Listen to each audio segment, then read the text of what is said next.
Stroke के बाद सबसे कॉमन सवाल होता है, डॉक्टर क्या पेशेंट पहले जैसा ठीक हो जाएगा? आइए जानते हैं इसका असर।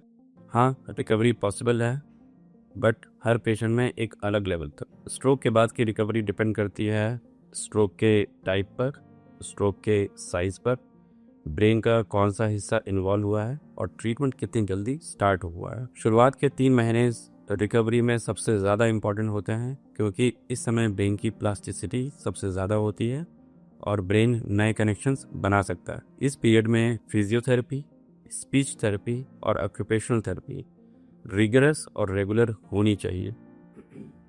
कुछ पेशेंट्स पूरी तरीके से इंडिपेंडेंट हो जाते हैं, कुछ पेशेंट्स में पार्शियल वीकनेस रह जाती है और कुछ पेशेंट्स को लॉन्ग टर्म सपोर्ट की ज़रूरत पड़ती है। रिकवरी का मतलब सिर्फ चलना फिरना नहीं, बोलने, समझने, याद रखने की क्षमता और डेली काम करने की एबिलिटी भी रिकवरी का हिस्सा होती है। याद रखिए, रिहैबिलिटेशन भी उतना ही इम्पोर्टेंट होता है जितना कि इनिशियल ट्रीटमेंट। और एक बात, स्ट्रोक के बाद दूसरे स्ट्रोक को प्रिवेंट करना भी रिकवरी का एक इम्पॉर्टेंट स्टेप है। टाइम, थेरेपी और पॉजिटिव सपोर्ट, ये तीनों चीज़ें मिलकर स्ट्रोक के बाद पेशेंट की ज़िंदगी को वापस लाता है। धन्यवाद।